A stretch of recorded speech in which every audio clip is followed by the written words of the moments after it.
ሰላም ጤና ይስጥልኝ። የተወደዳችሁ የሰለዳ ሚዲያ አድማጭ ተመልካቾቻችን እንዴት ቆያችሁ? ለዕለቱ መራርጠን ወደ እናንተ ለማድረስ ያዘጋጀናቸው አዳዲስ ትኩስና ወቅታዊ መረጃዎችን ይዘን ቀርበናል። መረጃዎቻችን እየተከታተላችሁ እስከ ፕሮግራማችን ፍጻሜ ከኛ ጋር እንድትቆዩ ከወዲሁ በታላቅ አክብሮት ጋብዛለሁኝ። የመስኖና ቆላማ አካባቢ ሚኒስትር ዶክተር አብርሃም በላይ የቀድሞው የውጭ ጉዳይ ሚኒስትርና የአማራ ክልል ፕሬዝዳንት አቶ ገዱ አንዳርጋቸው በቅርቡ በሰጡት ቃለ መጠይቅ ላይ ያነሷቸው ሐሳቦች በመቃወም ጠንካራ ወቀሳ ሰነዘሩ። ዶክተር አብርሃም አቶ ገዱን የፖለቲካ አጋጣሚ ጠባቂና በውሸት ታሪክ የሚነግዱ ሲሉ ከሷቸዋል። የመስኖና ቆላማ ሚኒስትሩ ዶክተር አብርሃም በላይ በማህበራዊ ትስስር ገጻቸው ያሰፈሩ ጽሑፍ እንደሚከተለው አቅርበነዋል። ሁሉም ቢናገሩት ሆድ ባዶ ይቀራል እንዲሉ አበው ለሆነውም ላልሆነውም እንቶ ፈንቶ መልስ ከመስጠት መቆጠብ የሚለውን መርህ የማስቀድም ቢሆንም ሰሞኑ አቶ ገዱ በሰጡት ቃለ መጠይቅ ሰምቼ ግን ሐሳቤን ላካፍል ወደድኩኝ። ቅድመ ሐሳብ የህብረትን ዋጋ በጋራ የመሆንን ልዕልና በጫካ ምሳሌ ካቀረበው የዓለማየሁ ዋሴ ጫካ መጽሐፍ ውስጥ ዝሆን አንጀትና ግንዳሞቹ በስራና በባህሪያቸው የተጠሩት እጽዋት ከሰሞኑ የአቶ ገዱ ልጅ ቴዎድሮስ ጸጋይና አቶ ልደቱ ቃለ መጠይቅ ትኩረቴን ሳበ። ጸሐፊው ስለ ጫካ ሲያወራ የተለያዩ የጫካ እጽዋት እንዳሉ በግብርና ባህሪያታቸው በመመርኮዝ እጽዋቱን የተለያየ ስም ይሰጣቸዋል። ትንሽ ትልቁን ዛፍ ለአደጋ የሚጥሉ አለቅጥ ሰፍተው ስፍራ ያልበቃቸው መሬት በቃኝ የማይሉ ግንዳሞቹ ይላቸዋል።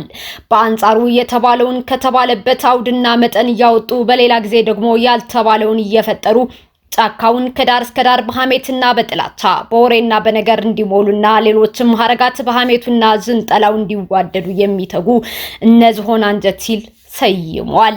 እናም በቃለ መጠይቁም ዝሆን አንጀትና ግንዳሞቹ የተባሉትን ለማየት እምብዛም አልቸገረኝም። የነገር ያስኳል ሐሳብ እንሆ። የፖለቲካ ሂደታችን የግድ በበር የወለደ አስተሳሰብ ቀድሞ በራሳችን ስንፍናና እምነት ጉድለት ያጣነውን ለመመለስ መፍጨርጨር መሆን የለበትም። የትም አያደርስም ከመላላጥ ውጪ ትዝብት ከማስቀረት በስተቀር። እየተባላን ያጣነውን ይመልስልናል ብለን ባሰብንበት መንገድ ሁሉ መፍጨርጨር አያስፈልግም።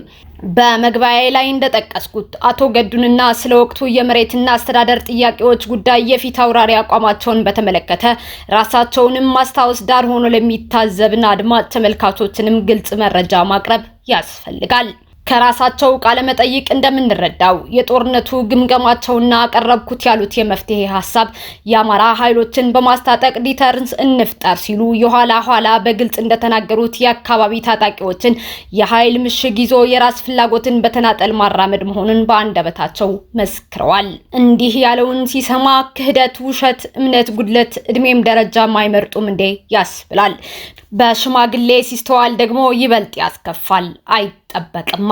ስለሆነም የሰዎችን የሞራል ውድቀት ልክ ማጣት ምሳሌ እንዲሆኑ ለቀጣይ ትውልድም እንደ ማስተማሪያ እንዲያገለግል ውሸትን በማጋለጥ ሰንዶ ማስቀመጥ ያስፈልጋል። የመጣውን ለውጥ በዋና ተዋናይነት መርቻለሁ ብሎ ከሚገልጸው የመንግስትን በጣም ከፍተኛ የኃላፊነት እርከን ላይ የነበረና እስከ ጡረታ እድሜው ከመራሰው ይህንን አልነበርኩበትም አይነት ሰማይ ተቀዶ ሲሰፋ ነበርኩ እንዳለችው ጦጢት ጋር ያስደምማል። የህወሓት ከፍተኛ ጥፋትና ሽለላ የፈጠረው የትግራይ ጦርነት ሲታወስም በየመድረኩ የጦርነት ጎሳሚ የጦር ፊት አውራሪ ሆነ ስታቅራራ ኖረህ አሁን በሌላ ቨርዥን መከሰት ምን ለማትረፍ ነው? በዚህ የህግ ማስከበር ዘመቻ ሳቦ የአካባቢ ሽሚያ የማንነት ጥያቄ ተገን በማድረግ የሚደረግ ማናቸውም የመሬት ይዞታዎችን ከህጋዊ መንገድ ውጪ በጉልበት መውሰድ አግባብነት እንደሌለው ውይይት መቀመጣችን እየታወቀ ከዚህ በተቃራኒ የግል ፍላጎትን ለማሟላት ወደ የአካባቢዎቹ ተጉዘህ በሐሰት መርዝ ስትረጭ እንዳልነበር የረሳን መስሎ ይሄ ሁሉ የውሸት ናዳ ምን ይሉታል? በሶስተኛው ጦርነት ጊዜ መሪዎች ወደ ግንባር በመሄድ ለመስዋዕትነት ሲወስኑ ያንተ የተሸናፊነት ሐሳብና የተግባር ምላሽ ምን እንደነበር አልተዘነጋም። በዛው ቅጽበትም የህወሓት ሰራዊት ወደ ትግራይ ከመለስን በኋላ ለማቆም ስንወስን ግፋ ብለው የምን ማቆም ነው ብለህ በድፍረት ስትናገር እንዳልነበር ጻድቅ መስለህ መቅረብ ማንን ለማታለል ነው? ለማንኛውም ውሸት በእግሩ ሲሄድ ይመስላል ከሚያስብል ክህደትና ውሸት ራስን ማጽዳት ለሰማያዊ ቤትም ይጠቅማልና ቆም ብሎ ማሰብ ተገቢ ነው። እውነት ምንም አገላበጠው ሸፋፍኗት መገለጧ አይቀሬ ነውና ዝነኛው ድምፃዊ ኪሮስ አለማየሁ ሁሉንም ራይ መቅናይ ያለው እንዲህ አይነቱም የክህደትና የውሸት ጥግ ለመስማትም ለማየትም ነውና እውነት መቆየትም ጥሩ ነው። ዶክተር አብርሃም በላይ የመስኖና ቆላማ ሚኒስተር ታህሳስ 13 2018 ዓ.ም። የኢትዮጵያ ከፍተኛ የሥራ ኃላፊዎች የንግድ ትስስርን ለማጠናከር የሶማሌላንድን በርበራ ወደብ ጎበኙ። የኢትዮጵያ ከፍተኛ የፌዴራልና የክልል የሥራ ኃላፊዎችን ያካተተ ልዑክ በሶማሌላንድ የሚገኘውን የበርበራ ወደብና የበርበራ ነፃ የንግድ ቀጠናን መጎብኘቱን ባለስልጣናት አስታውቀዋል። ጉብኝቱ በሁለቱ ወገኖች መካከል ያለውን የንግድ ኢንቨስትመንትና የኢኮኖሚ ትብብርን ለማጠናከር ያለመ መሆኑን ሆርን ዲፕሎማት ዘግቧል። ልዑኩ በኢትዮጵያ የንግድና ዘርፍ ማህበራት ምክር ቤት ዋና ጸሐፊ ዶክተር ቀነኒሳ አለሚ የተመራ ሲሆን የሶማሌ ክልል የኢንቨስትመንት የትራንስፖርትና የንግድ ዘርፍ ምክትል ሚኒስትሮችና የሶማሊያ፣ የትግራይ፣ የኦሮሚያ፣ የአማራ እንዲሁም የቤንሻንጉል ጉሙዝ ክልሎች የንግድ ምክር ቤት ፕሬዝዳንቶችን ያካተተ ነው ተብሏል። ልዑኩ ትናንትና ሰኞ ዕለት በበርበራ ወደብ ባደረገው ጉብኝት የወደብ አገልግሎቶችን፣ የጉምሩክ አሰራርን እንዲሁም ቁልፍ የትራንስፖርትና የሎጂስቲክ መሰረተ ልማቶችን ተመልክቷል። የሶማሌላንድ የፋይናንስና ኢኮኖሚ ልማት ሚኒስቴር ዋና ዳይሬክተር ሙሐመድ ሐሰን ሳሌባን የወደብ አገልግሎትንና የንግድ እንቅስቃሴን ለማቀላጠፍ የተደረጉ ማሻሻያዎችን ለልዑኩ አስረድተዋል። ሚኒስትሩ አክለውም የበርበራ ወደብና ነፃ የንግድ ቀጠናዊ የንግድ ትስስርን ለማሳደግ ያላቸውን ሚናም አብራርተዋል። ወደቡን የሚያስተዳድረው የዲፒ ወርልድ ኃላፊዎች በበኩላቸው የወደቡን የሥራ አቅም ለማሳደግና ቀጠናዊ ትስስርን ለማጠናከር እየተከናወኑ ያሉ የማስፋፊያ ፕሮጀክቶችን ለልዑኩ አስረድተዋል። በተጨማሪም በርበራን በአፍሪካ ቀንድ ተወዳዳሪ የሎጂስቲክ ማዕከል ለማድረግ የታለሙ ስራዎችን አጽንኦት ሰጥተውም አብራርተዋል።